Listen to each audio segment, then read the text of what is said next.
Hello everyone, আসসালামু আলাইকুম। কেমন আছেন সবাই? আশা করি সবাই ভালো আছেন।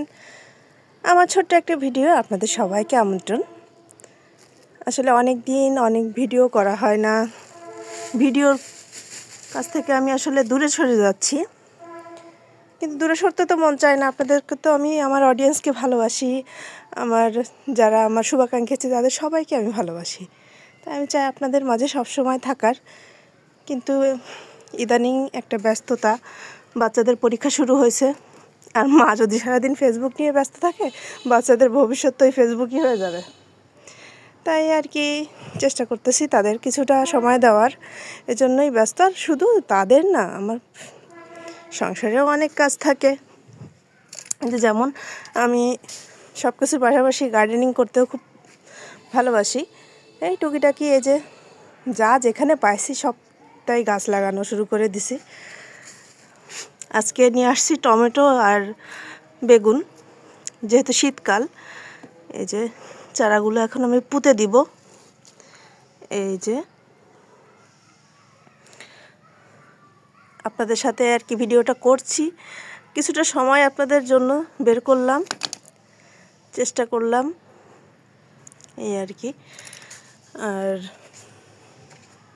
এভাবেই কিছু কিছু এই গাছের ভিতরে লাগিয়ে দেব, কারণ আমার কাছে নিজের কিছু ফল হওয়া খুবই ভালো লাগে। এজন্য চেষ্টা করি যে পাশাপাশি নিজে কিছু হাতে লাগানো, নিজের একটা ফল ছিঁড়ে খাওয়া লাগিয়ে এসে আসলে আমার কাছে খুবই ভালো লাগে এই আর কি। সেজন্য নিজে সবসময় কিছু না কিছু করার চেষ্টা করি।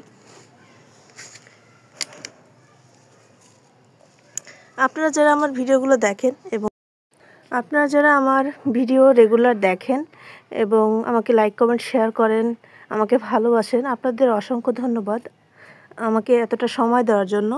আমি হয়তো খুবই তাড়াতাড়ি আবার চলে আসব আপনাদের মাঝে, সুন্দর করে সময় নিয়ে, কারণ বাচ্চাদের পরীক্ষা শেষ হয়ে গেলেই তো আবার ফ্রি হয়ে যাব, তখন আপনাদের সময় দেওয়ার জন্য আবার চলে আসব। তাই আপনারা আমাকে কেউ ভুলে যেন না, অবশ্যই সবাই আমার পাশে থাকেন। এই যে দেখেন গাঁদা ফুল গাছে ফুল চলে আসছে, যেহেতু শীতের মৌসুম। এই টুকিটাকি করে আছি, খুবই ব্যস্ত। মানে বাচ্চাদের টাইম মতন সময় না দিলে ওদের পড়াশুনোর খুবই ব্যাঘাত ঘটে যাচ্ছে। এজন্য কিছুদিন হয়তো বা আপনাদের থেকে দূরে আছি, আবার চলে আসবো আপনাদের মাঝে। আপনারা সবাই ভালো থাকবেন, আমার জন্য দোয়া করবেন যেন আমি সব সময় আপনাদের মাঝে এভাবে থাকতে পারি। জানি ডিসএঙ্গেজমেন্ট একদম কমে যাচ্ছে, তারপরেও করার কিছু নেই, কারণ জীবন শুধু ফেসবুক দিয়েই চলবে না।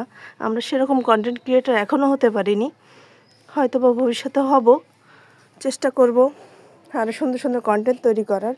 কিন্তু তার মাঝেও তো জীবনটা অন্যভাবে, আমাদের জীবন জীবিকা যেভাবে চলে সেভাবে চেষ্টা করব চালানোর। তো সবাই ভালো থাকবেন, আমার জন্য দোয়া করবেন, আবার যেন আপনাদের মাঝে সুন্দরভাবে চলে আসতে পারি। আল্লাহ হাফেজ।